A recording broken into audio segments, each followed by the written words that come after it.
Welcome to the third installment of Sambo for Mixed Martial Art. I'm Scott Sonnen, former U.S. National Sambo team coach and champion. We'll be covering recounters. Recounters are basically counter-counters. In the first installment, we covered the basic techniques, the key mechanics, the key positions, and the key locks. The second installment, we covered how to counter those and start to tear down and disintegrate those mechanics in our opponent.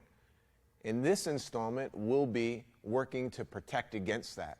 This is one of the critical components in that you're learning to preserve and maintain your own structure while under dynamic tension. We're not going to be going above 25 to 45% intensity in your practice, but now with these flow chains, we'll be exploring how to build upon tactical flow.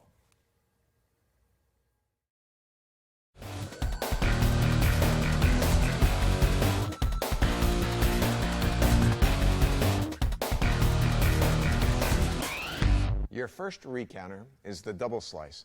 The double slice is reactionary, built off of when you're in full saddle and he tries to kick off. By kicking off, he actually pushes you into reverse saddle and exposes himself to a knee slice.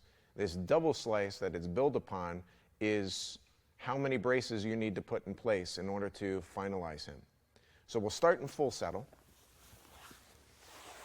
Again, since these are recounters, you're beginning in position and he tries to counter that. By trying to counter that, he exposes himself to other vulnerable positions. So we have solid full saddle. We have our shin and our hip fold. Knee is placed down on the mat into his ribs. We've fire pulled down and begun to squeeze on the tourniquet from our slip knot. We went back, established a leg triangle, and buried that under his sits bones. By fire pulling down, we've removed all of the space so that he has the least amount of freedom. We can go into our back brace and start to apply our knife hand. It's at this point that he starts to kick off. He goes into your knee. Now what you're doing is, as he's trying to kick off, he's actually pressing into this foot. By pressing into your knee, he pushes onto this foot. So by his pressure, you're going to scoot around. As he goes to apply pressure, that pushes you all the way into reverse saddle. So think of this. As he goes to push, you start to feel this resistance. And let's assume that he has really strong legs. And you feel like your foot's going to fatigue. You feel like if you stay in position, he's eventually going to kick this off. So rather than fight that resistance, rather than blow your strength, surf around. Like take his force and use it to your advantage. So as he pushes, slide around into reverse saddle, immediately underhook. Can you scoot around? So the first thing that we need to do is we need to remove the distance between our sits bones and his body. So we'll jump up and sit on top of his ribs. Just right at his hip. Oh, sit up for a second. Right at his hip. Place your sits bones, but you're still on the mat. The second is we're going to underhook our own thigh so that we can firm the leg in place. Now if he moves to back position, we have this leg tight, even if we don't have our leg triangle on. So this is fine.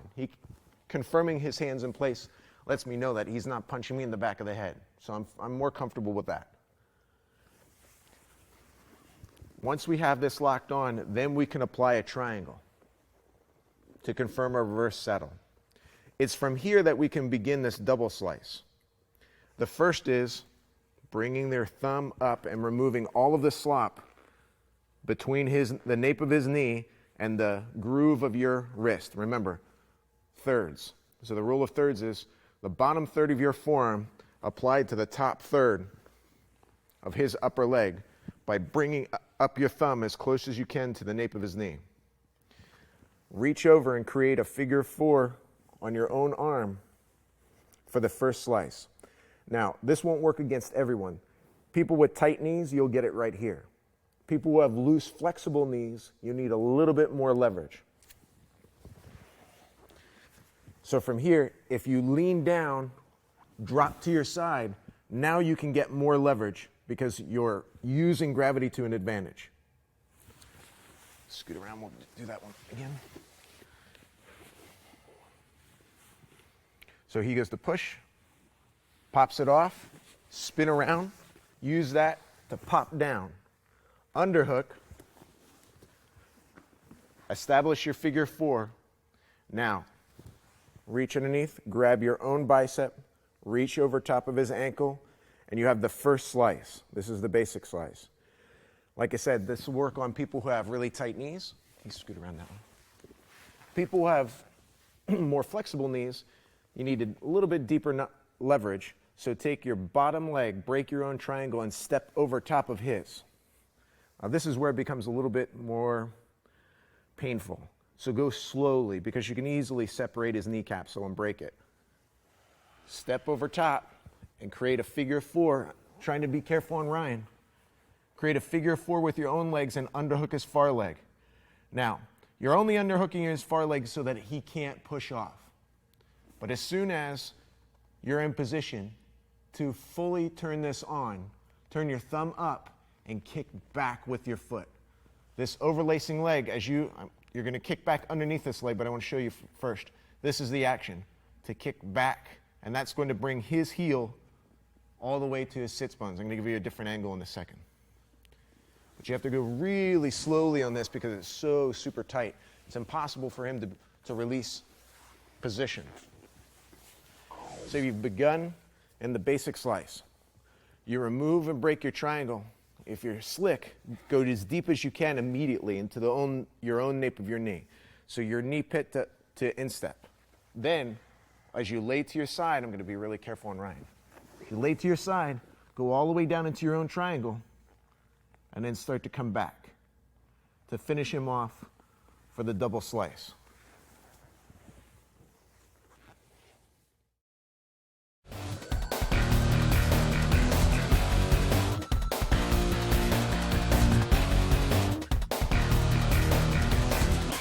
Your next recounter is the double donkey, and that's referring to the fact that he tries to counter your recounter by crossing his legs to protect against the knee slice from the double slice. It's not an unusual movement, and it's usually a misapplication of a closed guard. We're so used to closing our legs that we misapply that when people are attacking our legs. It can be a danger because as soon as you create a relationship of your ankle to your own knee, you expose yourself to a knee slice. It's what Sambo excels at, so pay attention to the fact that you don't want to misapply this or you'll end up in a bad way. So we'll begin with the double slice. We're in full settle. He goes to kick off, and you feel like his legs are strong and he's going to break your triangle. The top of your lace is going to push off if he pushes off strong enough. So if you feel that that's going to happen, don't fight here. Rather than that, as he pushes off, let your knee come up and surf around as you move in and underhook into reverse settle. So can you spin? Once you're in reverse settle, you move in for the basic slice. That's not strong enough, so you start to go over to add your own leg. But he knows this is coming, so to protect it, he internally rotates his leg, kicks off your leg, and moves over to protect. This seems like it's a logical thing to do, because now I can't apply leverage because he's protecting it with this leg. Unfortunately, that means that I can scoop this up and kick through and put him in a very painful hold, the double donkey. The goal is, as he crosses his legs, can you scoot over a little bit more? As he crosses his legs, you're taking his heel to his near sits bone with him in a half lotus position, as if he were sitting cross-legged. So you're trying to bring this all the way in, but because your arm is within this knee and your leg's over top of this knee, you're separating this knee. So let's do it again. You're applying here. You move to get that leg over. He kicks it off and protects his own leg. Scoop around, pull that in. This is important. If you just scoop here, then he's going to be able to extend. You have to pull it in, so his extension is really difficult because he's internally rotated, his hips turned inward. Then cross your feet together and scissors outward. As you scissors outward, that knee starts to separate. Of course, you could be really nasty and apply it here as well. So that's the true double donkey. Both knees are being separated at the same time. Let's go over the whole thing one more time. So we start in full saddle. He goes to kick off. You surf around. Move immediately into reverse saddle. You go to apply the single slice and you step over. He kicks off and protects his own leg. Reach all the way around, scoop back. Interlace your feet. Can you scoot this way? This is what I mean by interlacing your feet. Because you're going to take your knees and scissors them together to extend out. Now, that's separating this knee capsule. Take your thumb, pull it all the way up and back, rather than trying to press this shin down. As you pull back, that's what's separating the sinews of this knee capsule. So pull back, then scissors your legs for the full double donkey knee slice.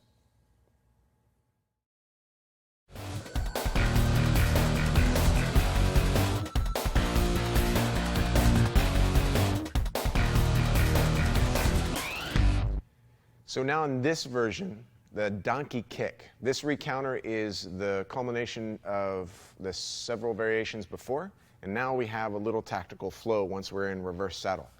So let's begin with full saddle and his kickoff.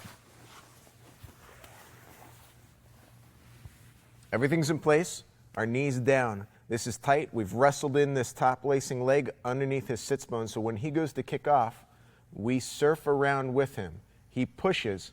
We're not resisting here. If we feel it strong enough, if we don't feel it strong enough, we'll go into a different variation. We can control this leg. But if this is too strong for us to resist, then we're not going to blow the energy. As he pushes, we'll surf around, underhook, and move over to reverse saddle. Can you scoot around?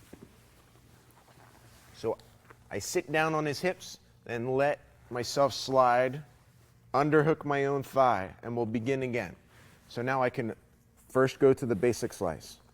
If that doesn't work, I come over top for adding on the extra brace, but to protect against that, he pops that off.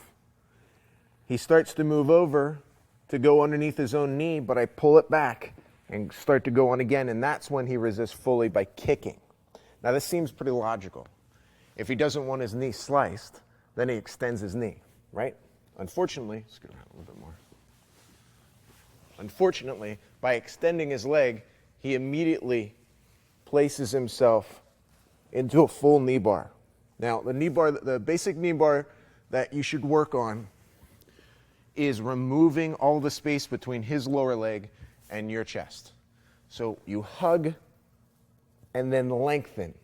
Because if you try and pull this hammer back, then it's your finger strength against his hamstrings.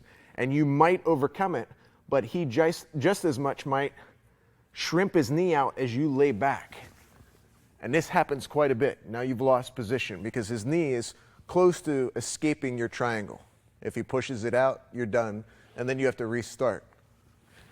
So in order to preserve that from happening, you need to marry onto his lower leg before you get down to the mat. To do that, skate your arm up behind his ankle and behind your head. Now it's not your finger strength anymore. This is mostly your bicep and your shoulder and your lat and your pec. So it's all larger muscles, and you can squeeze all the way down, lengthening out his knees. So here's his knee. My goal is to take this knee and drive it away. Now all I need to do is apply my hips up at an angle. Now I'm getting some extra stuff in here because the application is through his thigh. As I press through his thigh, I'm also accessing this peroneal nerve, the one that we kick. So by pressing upwards through his thigh, I'm actually leaning back while applying pressure this direction. So it's a screwing action. I'll give you a slightly different angle. So here's the knee. His kneecap is pointing this way, but I'm pressing up this way. That means that I need to take this hand and wind it back and take my knee that direction to apply the knee. I'm going to exaggerate for now. Knees winding over and then pressing away. And that's really painful. So it's a circular action. I'm not going to do this too much because it's really painful for Ryan. But that circular action is how you lengthen out and separate the capsule, because it's separated, traction, twisted, and then sheared. That's what causes the full knee bar. Now, I'll give you a different variation on this. We'll go through the whole thing one more time. So we'll start in full saddle. He goes to kick off. That lifts you up. It's so strong that you spin around into reverse saddle. Once you're here, let's spin. Don't immediately go for the knee bar. Don't think of this as a technique that you're going to attack, because look at the distance here. If he's starting here and you're trying to lift up, the distance between this and this angle is all freedom that you haven't yet removed. So if you dive into the knee bar, you might be in trouble. Apply the knee slice first. If you can't get this, add leverage. If he kicks you off and goes to extend, he gives it to you. So then marry on. Now, the variation that I'm going to show you is keep your reverse saddle triangle tight. Fish this arm through and pass it beyond your body. This is going to be awful for him, because we're also going to separate his groin as we do it. Take this arm all the way over and reach behind your back for a back brace. Take your knees the opposite direction. So it's separating his knee and pulling on his groin muscle, which is really, really painful. So let's show the entry from another angle. Okay, spin around this way. So here I am in reverse saddle. He kicks away. This hand swims through. Fish all the way through. Move your body back. Don't worry about the leg. It's behind your back. Reach back to back brace. Put it behind your back. Drive your knee towards his groin, and then lengthen out. And that, again, is really painful because you're attacking both the groin and the knee capsule at the same time for your donkey kick.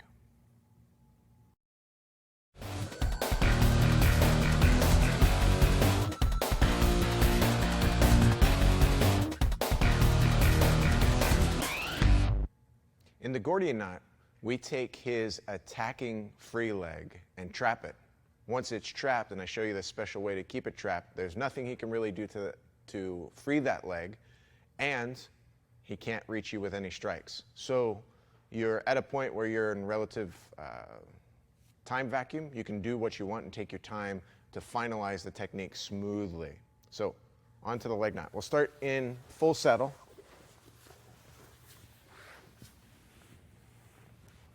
Our saddle's tight. Now, the only danger we have from strikes, he can't access us by fist, because we have our proper knee down into the mat, knee into his ribs. The slip knot is hiding underneath his sits bone, so he's having difficulty reaching it. From here, the only danger that we have are potential strikes. So we drive the knee back, he can't reach us. So what can he access us with? Currently, the only thing he can do is a small high leg over and try and kick us in the face. So from here, that's the only danger of kicks here. And it's happened in competition. I mean, you've seen it even in major mixed martial art competitions of taking one in the beak because you got too close and weren't paying attention to the fact that you can still be struck. So the thing is, if he puts this foot in the way, there's only one place he can strike. This is pretty ineffectual, and kicking your own leg is pretty ineffectual. So the only thing he can do is kick you in the face. If that's true, put this hand right here as if to block, but you're just tapping it. So when he goes to kick, once you find his foot, the more that he kicks, you just follow that leg. He can't really defend himself against the saddle if he's focusing on this kick. And once you trap the leg, then he's done. You take it and you shove it right to your thigh. Once it's here, pull it up to his thigh, break your own triangle and step across. Create a new triangle by pulling this like mission control up tight. The aperture here is so small that he can't get to. Release this foot. As long as hard, even if he did a knee hugger, he wouldn't be able to pull this out, and you can take your time to finish him. Now, what I suggest is keep this hand free because the space is completely removed on your calf. If you try and come in for a knife hand, you're really going to have to worm your way in, and you're taking a lot of time while you're actively pulling on this ankle to keep the Gordian knot trapping his ankle. So what I suggest is take this top hand and immediately go into what I call an elbow lever ankle submission. You're just taking your elbow back to cause the ankle submission. I'm going to give you a different angle on that. But the most important part is how to trap the Gordian knot. I want to show you first at a quarter angle. So move this way. Right here. So your saddle's on. He goes to kick, pad his foot, and drop it immediately to the mat and shove it into your thigh. There's space right here that you want to remove. So pull that up as high as you can. Pinch your knee to his knee. Now you removed all of the space. Then you break the triangle to step across. Re-grab your own ankle and chamber it as high as you can. Now you can see there's no space in here. So from this small triangle, he can't free this foot. Once that's in there, just maintain your own ankle hold and he can't free it. Now, I'm going to shift one more time and I'm going to show you a real close-up view of this elbow lever ankle submission. Shift that way. Full saddle. He goes to kick, pad the foot, drop it down, pull it up, pinch your knees together, step over, chamber up. Now, take this elbow all the way across as you hip in. That's going to point his toes, and you're going to use your hips as the fulcrum to separate the ligaments on his ankle. So you're arching your whole body as the elbow comes down to the mat. You have to make sure that you don't go high or you're going to release his toes from your armpit. So you're coming out to the side as you extend your hips forward to complete the Gordian knot.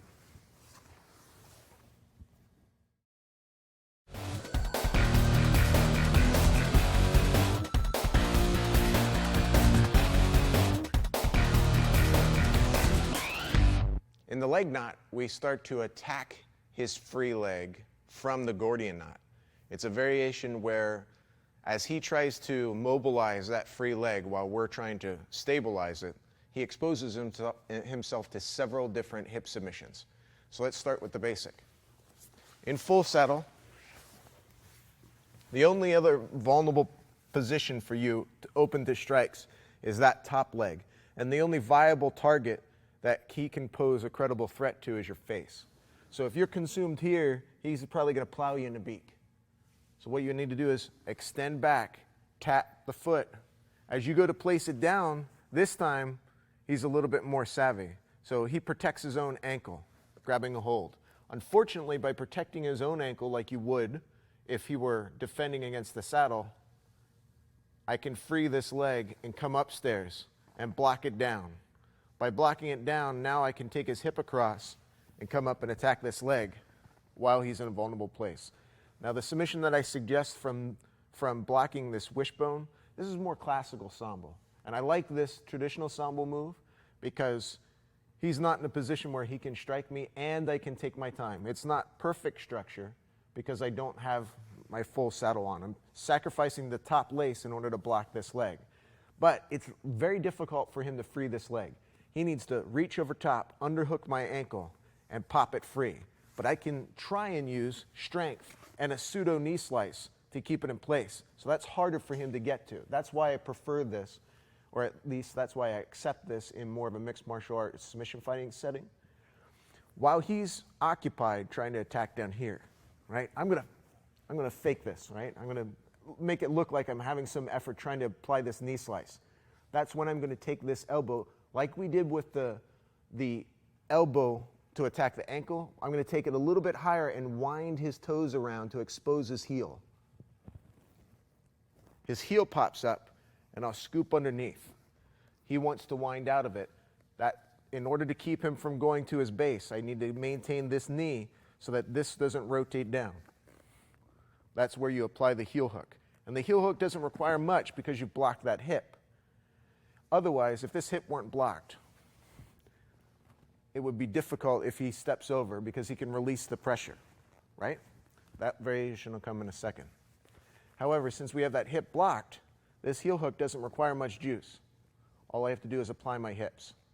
So let's go through that again, point by point. We're in full saddle. He's moving to kick us. Tap the foot, remove your head from danger. As you go to place it into the Gordian knot, he pulls and controls his own foot to protect against it, so that because he knows what's coming. If I block that foot off, he's toast. Instead, slide up his thigh into his knee pit. Pull in and start to apply somewhat of a knee slice, so that as he's fighting to free your foot, take this arm high, block the top of his foot, I'm going to show you in a second from a different angle, to apply your heel hook. Keep this knee from rotating underneath by keeping this thigh in place. So I give it a different angle on this heel hook. In position, pad the foot, drop it down. He goes to block it. Come up, wishbone his leg. Here's the elbow. You're trying to use your kinesthetic sense to find his forefoot, his ball of foot. Take your tricep into his ball of foot to push his heel upwards, rather than trying to pull his heel upwards with your forearm later. So just by rotating it down, since he can't rotate his knee, this is pretty much fixed in place. Drop your hand down and then scoop your back brace all the way across to confirm it in place. Now it's an easy application to roll your shoulder back and drop the toes down even more to apply the heel hook. Remember, I'm suggesting that you don't try and focus on this gross action for heel hooks. It has the chance of slipping the foot out, right, and losing position. It's too much effort and it costs you energy. Instead, drop this down, move underneath, and apply from here. Roll the shoulder back. For your first variation on the leg knot.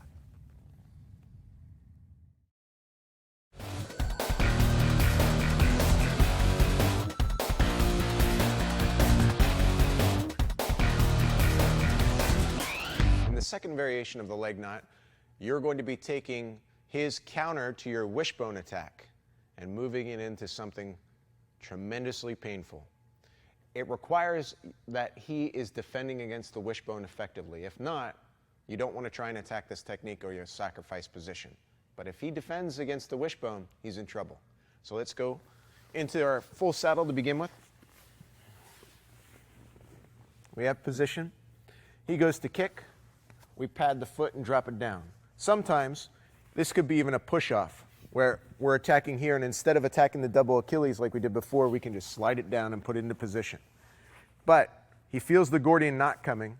He defends his foot. We go to press into the wishbone, and he gets smart and drives his knee over. Unfortunately, by driving his knee over, he puts himself into position that's really bad because we can lock this down over. This is the first. The second is dropping over this ankle. Now he's in a T-bar. Can you scoot that way, Brian? This is going to take his own shin into his thigh. So that's painful to begin with. I haven't gone down here yet. Once we go down here, I suggest that you stay with either the elbow lever ankle submission that I showed you, or rotate over and apply the heel hook version that I showed you earlier. But the juice is coming from here, of driving his shin into his thigh. It's very painful, and it's only from the application of the hips. The leg submission on the trap leg is rather elementary. This just takes a little bit of effort. But maintain good tight hold by kicking your heels in tight and digging these in so that as he attacks your legs to try and move that out of place, you're using hamstring strength. Yeah, the more he pulls, the more pressure he's going to put on his shin into his thigh. I'm going to take off the pressure for a second. Okay, so let's go over that again. This time, right? He kicks off, but he feels it coming, so he drops his knee over. Drop your knee over to it. Right. By defending here, come over his knee and trap that in place. Take your free leg, put it over top, so you've trapped both sides. With both sides trapped, dig your heels in to the side so that his shin comes in deep onto his own thigh. Then move up into the elbow lever or all the way around into the rotating heel hook from the previous variation. One last time. Spin this way. The most important part is figuring out how to free this leg. And this is where you might get gummed up. So I want you to see, can you move this way? And lay down right there. From this position, turn your knee out. Right from here, as you press this down and trap it, that frees this leg. So don't get so consumed to trying to bring this knee out. You only have to put it over. Shove it down so that his ankle is coming as close to his hips as possible. Then pull your heels in, like you're bringing stirrups into the sides of a horse. Come all the way across, keeping your heels tight. Then you can apply your ankle or your heel submission, your heel hook that we talked about earlier.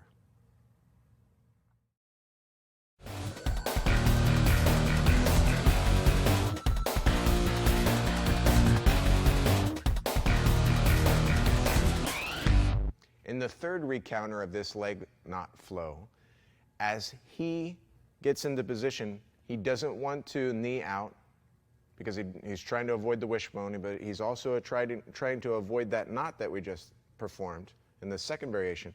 Now he tries to high leg over. Unfortunately, that will expose himself to rear saddle and he'll be locked into a knee bar. Really, we've covered all directions. This was born out of actual competitive application, so any direction that he can possibly find freedom, he's trying to explore, but it always exposes himself to submission. And that's the main point of Sambo for MMA. So now, we're moving for our lock. He comes to kick us, we pad the foot. He knows that if we go to Gordian knot, he's in trouble. He feels that if we move for the wishbone, he's in trouble. He places his knee over and he knows that he's in trouble, so this time he tries to roll out of it. Good croc roll. Unfortunately, all it requires is us winding around, replacing, and underhooking his shoulder so that now we're in knee bar position. I'll do it again. Watching his croc roll, since the tourniquet has released slightly, the tourniquet on the slip knot of our leg triangle, it's easy for him to roll. All we do is we stay in position, maintain our structure here on the ground, and he goes right into reverse saddle for us. So from here, we pad it, no Gordian knot, no wishbone, no overhook. He high legs over, let him slide underneath you, get that right behind his glute. So hammer that up as high as you can, slip knot out and around. I'm going to show you this from a different angle in a second. Now, the knee bar, we stay right in place. The knee bar I prefer is very quick on this one because I want to tighten up. Squeeze on the tourniquet now that we're in reverse saddle. Take this hand and shove it under your lower back and then apply your hips. So let's go from a different angle, switch the opposite side.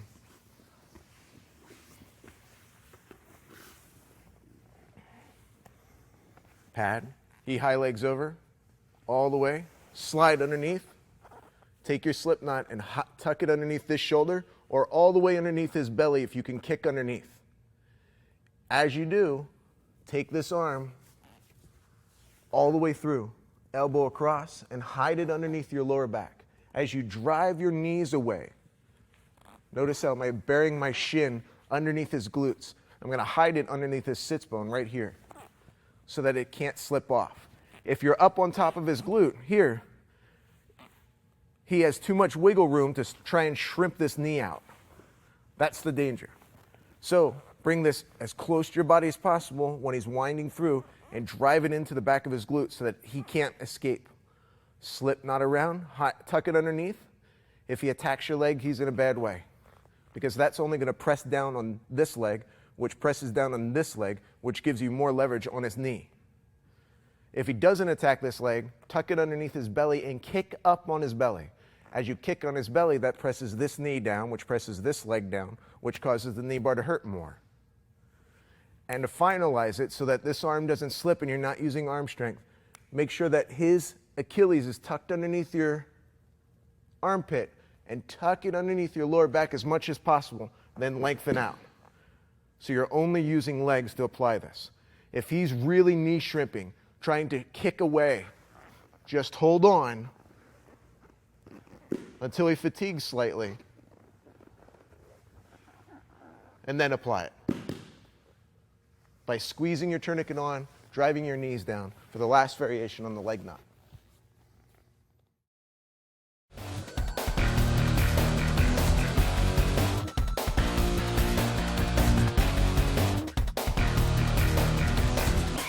Before we progress on to the side saddle sweeps and recounters, let's take a look at the basic attacks so that you can have an opportunity to effectively attack in side saddle, because there are some differences in the manner of the tactics you're applying that are different than the full saddle. Pay attention in particular to getting the foot flat. I'll explain this in a second. So let's do this leg. Now, Ryan's moving his leg back here just so that you have a good visual to start with. What I want to avoid is lengthening out his leg. Unlike full saddle, where you want the leg long so that you're married onto the lower leg, in side saddle, you want to keep this tight cross hip. And this is a terminology difference. Cross hip, closed hip, open hip.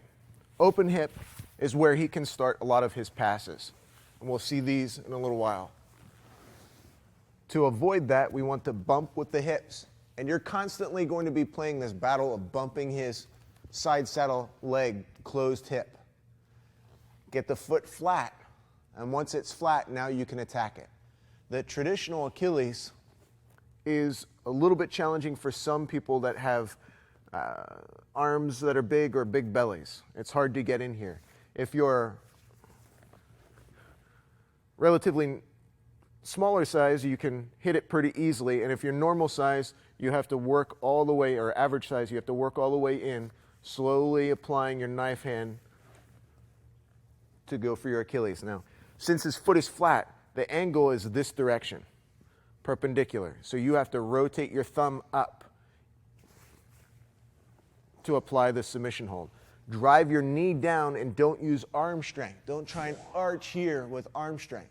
Drive this knee down into the mat while you turn your forearm up. And remember, bottom third, third to thirds. So the bottom third of your forearm to the bottom third of his calf. Now, if you don't get this, you can easily transition into the cross Achilles, which you'll get more often because his foot's flat and there's more room up here to dive down, to apply upwards. The only challenge is avoiding that you don't go flat on your forearm. You still need to rotate up. By rotating up, you can start to shave away the soft underbelly of his calf. Push that away to expose bone-on-bone contact here. Again, lay that flat foot down into the ground so that you have leverage. If you're up in the air, it's going to be a little bit more challenging. But if you lay down on your side, bury your knee to the mat and into his sits bones, you can hammer that in pretty effectively. The third variation, you can already see this if I reach onto my bicep, is to come up across. I'm trying not to put too much juice on, and it's already making Ryan wake up. Is to latch on this figure four and then turn on the knife hand so it's at an angle on my own elbow pit. It doesn't take much pressure to push my knee away to get the tap, because he's already getting lightning firing up his leg. The final is, if he happens to squirm this foot out, you can temporarily grab it, reach your fingers together, or gable grip for full pressure. And that one's really painful, so I'm going to take it off for a second. If you're grabbing like this, you have to work on continually rotating the hand up. It's easier with gable grip because it's like the paper cutter that we worked on an earlier installment of driving the forearms together. But you have to lean into this foot. And you can play in between these. If you're attacking here and he's defending, so let's spin this way, that way. You're attacking here and he's defending, trying to bump the leg across, kick off, control your wrists. You might have to switch to the other side to get more control of him and you're getting closer. Or figure four him, and if the foot pops out, clamp down, and he's toast for your crowbar. The basic attacks are just like we covered in the 7 core locks. But the component is keeping that foot flat, working down to your side, leaning into his foot to anchor it into place, making sure you're at a perpendicular angle, and not forcing it, but going with his resistance.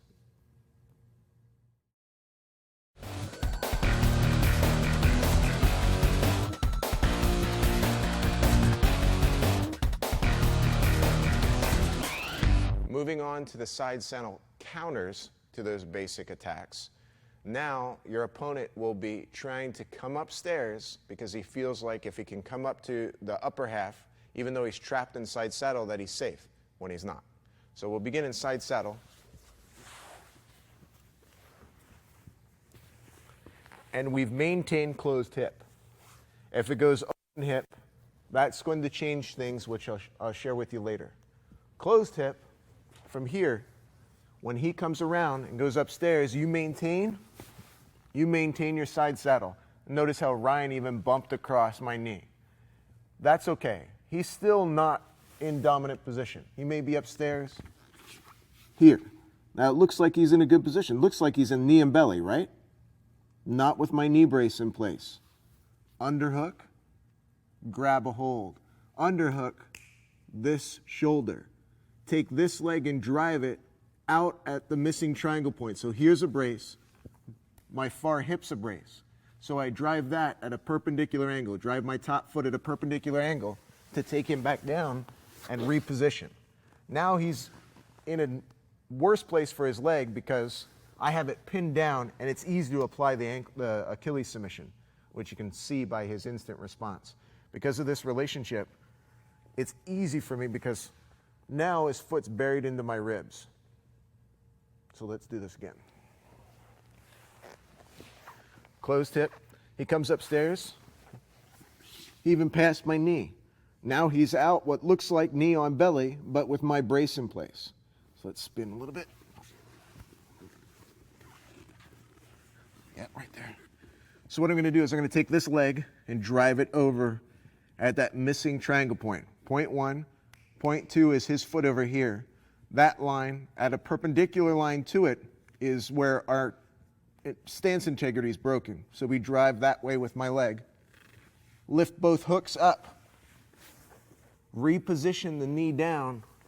Get back into place. And then we attack this down leg.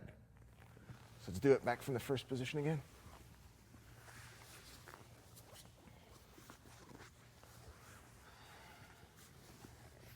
He passes the knee, comes upstairs, gets knee on belly, underhook, underhook, drive the leg, lift, reposition, pin that foot down as quickly as possible. With it pinned down, if you can go near side because it's quicker and you have more access. If you have to go cross side, that's okay, it's just as painful. Figure 4 like we worked before, and you don't need to go into the crowbar because there's no way he's going to release this foot. You can hang out here and just finish him.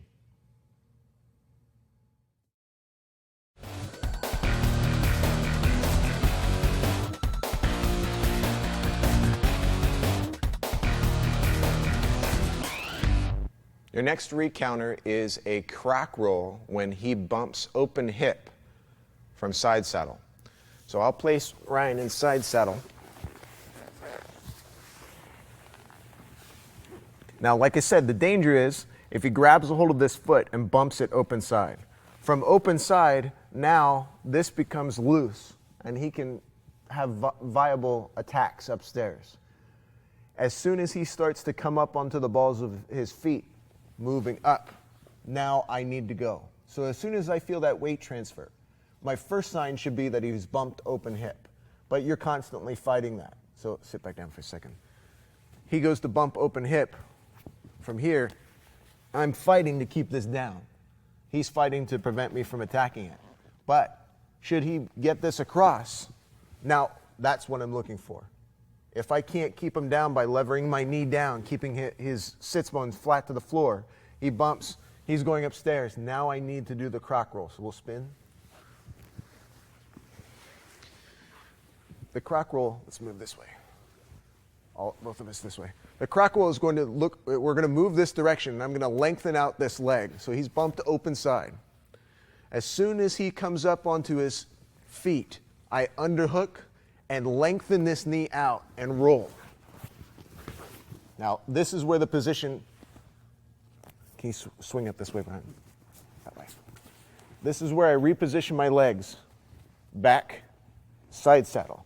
Because from here, I also have some contact to his nerve cluster here, the peroneal nerves, as I squeeze on the tourniquet. Pack this in and finish off with a heel hook. And the reason I suggest a heel hook here is because you can drive the knee into the mat so he can't roll out or knee thread under. The roll out is going that way. If he tries to roll that way, he rolls into the heel hook, which is horrible for his knee. If he tries to knee thread underneath us, here, he can neutralize this. So I keep this knee pinned down in the heel hook. Okay, so let's go through the whole thing again. We'll start over here.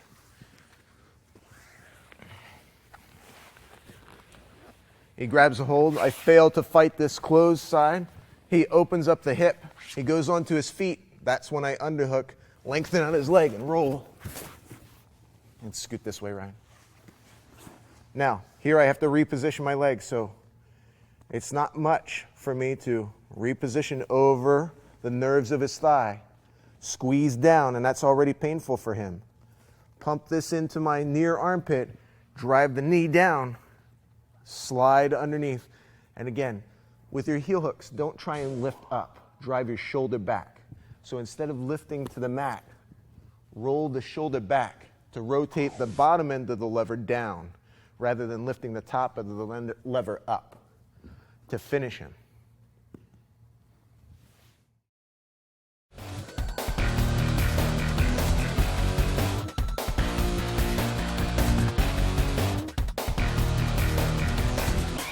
In the next variation, we're going to be taking that shin back sweep and immediately attacking into a crock roll. When he bases out to try and prevent that from happening, we end up in reverse saddle. So we'll begin in side saddle. He counters by bumping open hip and starts to come upstairs. This is a danger because he could eventually pass my knee, and I'll show you this later when we do the frog kick release. So as soon as I feel this, I underhook this shoulder, underhook this knee, and take this leg over to move into the shin box sweep. But I crock roll. Now, he bases out to try and stop this from happening, but it's too late. So I switch my feet.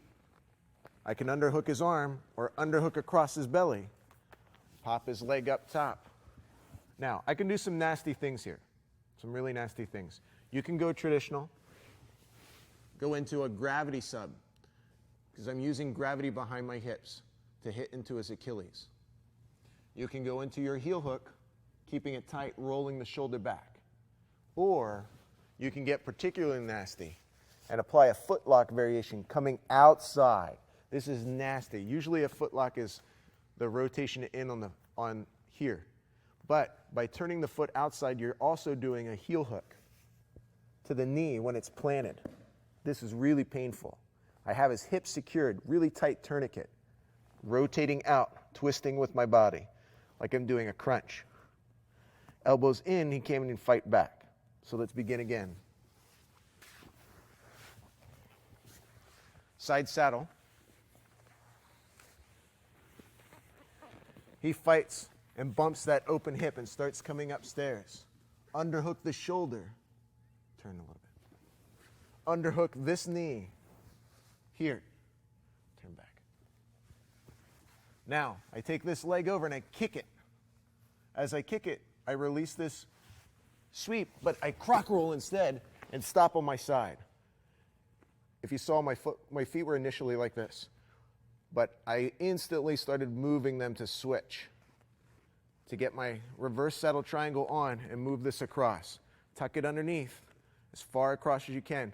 If you can see, my toes are popping off behind because I've wrapped them so far.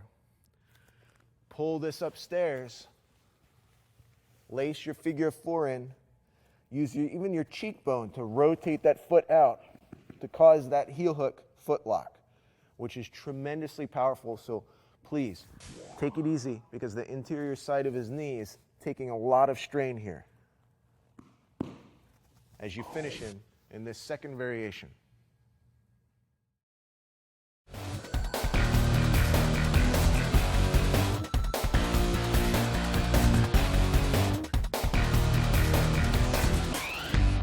In this recounter, I'm going to share with you a particularly nasty side saddle leg knot.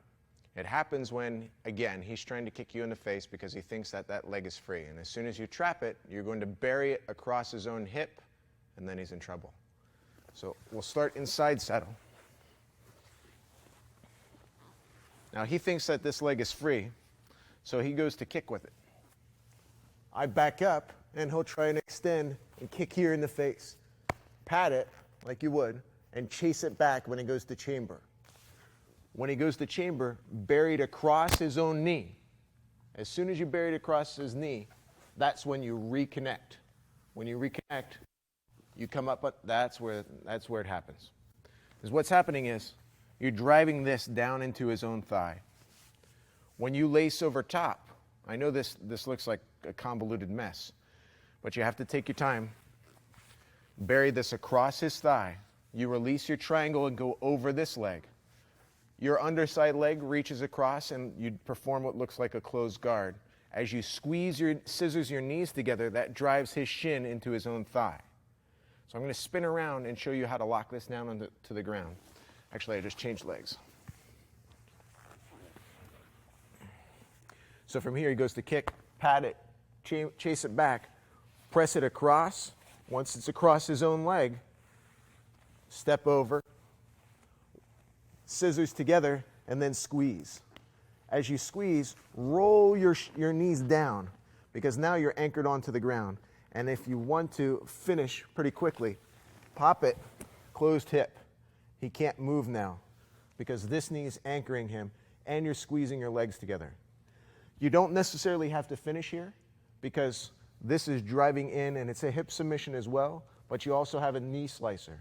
With the knee slicer, you're driving, there's a lot going on, a lot's causing a lot of pain. This shin's going into his thigh as you squeeze together. Now you can finish off coup de grace here, or you can bring it up in tight just with your hand to make sure that you're lengthening out the tissues. Because this isn't just one joint, this tissue wraps all the way across up this sheath. So by squeezing your feet together, you close it in. So one last time, point by point. Side saddle, he goes to kick, capture it, buried across his thigh. Rechamber, close your feet together, and roll to your side, bump it across your hip, so his knee bends. Now he's stuck. Scissors your knees together, scissors your feet all the way forward, bringing your knees together. Take the top of your hand, press his toes away to finish him with an ankle submission.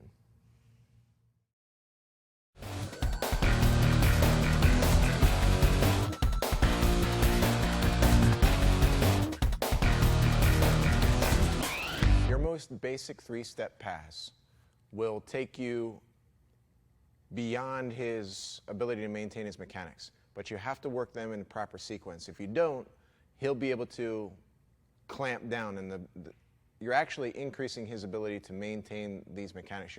You're increasing his strength by practicing this. So with your training partner, this is a really important flow drill. It's a great way to open up your practice and start training.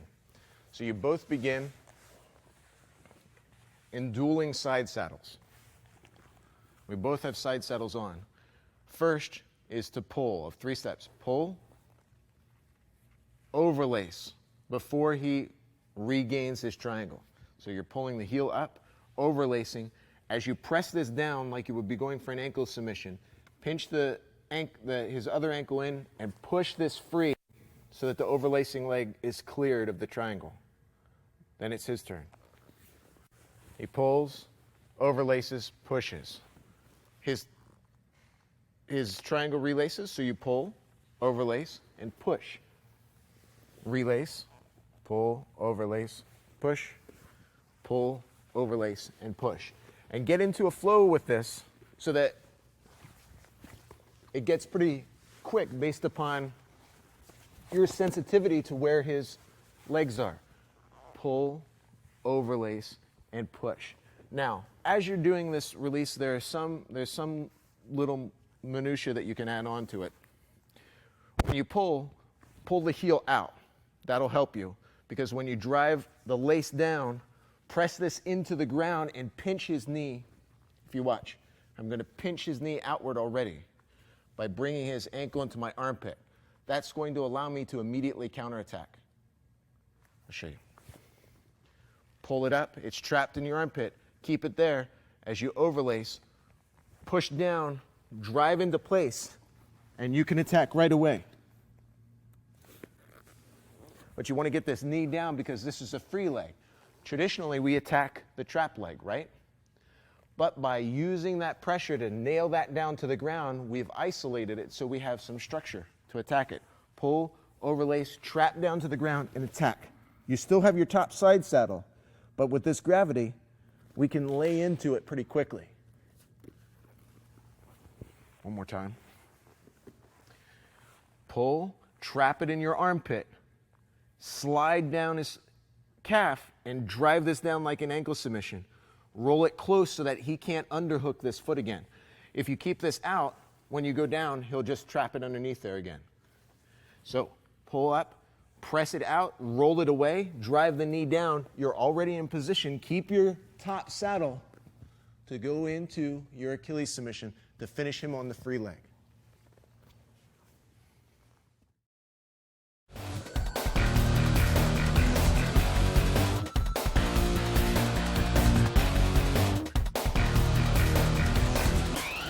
Your frog kick is a way to escape from his side saddle application.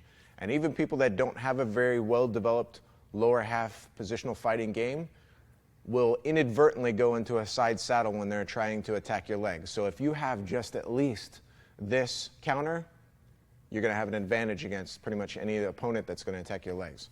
So he has us in side saddle. We're going to go through this step by step so that you see the key points that make this possible. He has his side saddle on. So the first thing that we need to do, can you lie down, is wrestle this foot open hip. By keeping it open hip, and I like to fight here to keep my shins in tight so that he can't replace. I don't care if he goes to attack my legs with his side saddle on. I just want to keep this leg open hip. So what I mean by open is I'm now open between my legs. I don't want to be crossed off here because now I can't escape. So he may be attacking this leg. I'm going to fight it, right? Working wrist control. And eventually, I'll bump it open, and then I'm going to wrestle it back in tight and hang out here. Now you notice I've hugged his knee because this is the next part of the release. Let's spin just for a second.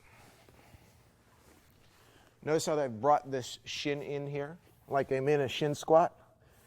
If you can't sit on your own shins, that's a really good developmental drill. Like you should be sitting seiza or doing child pose or warrior pose in order to increase the flexibility of your knees, because you should be able to come this flush in order to protect yourself from a lot of the submission hazards that happen in lower half submission fighting.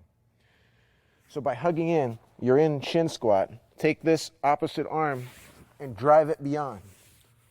Drive it beyond his thigh and get beyond armpit to the top of thigh before you start going upstairs. If you do this too early, here, what's going to happen? You're going to expose yourself to the shin box sweep. He'll just plop you right back down. You've just wasted that energy, and you might lose your shin squat, and you might make him aware what your intentions are. So, hugging in, protecting this leg, fire the arm across, get to armpit depth. Now you're gone. As long as you take your time, as long as you keep open hip, as long as you maintain armpit to thigh, you are going to release this in the frog kick. So what you need to do is underhook his arm so he's coming up. You're fighting here, underhook. Now let's spin for a second. By underhooking, you brought your weight up and freed this leg for the frog kick.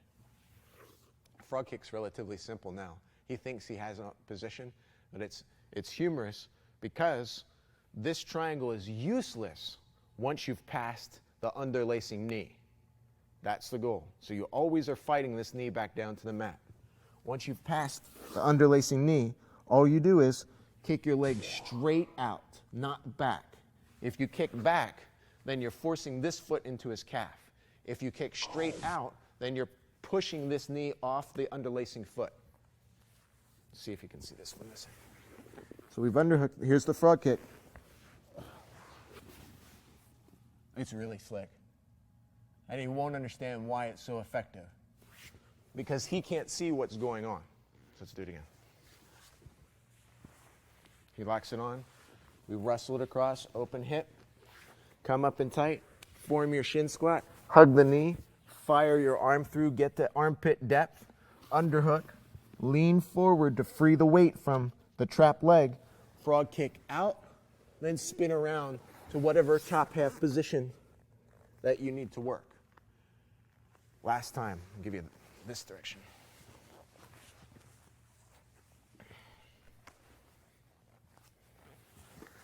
Fight it across. Get your shin squat. Hug the knee and protect this leg. Fire your arm through. Get all the way deep and start chambering this back. Even protect this leg over as you work to underhook. He thinks that you're fighting and he wants to grab a hold of your upper body. He doesn't realize that he needs to stay down. So when he comes torso to torso, he's helping you get onto your feet. Frog kick out. And transition to the upper half game.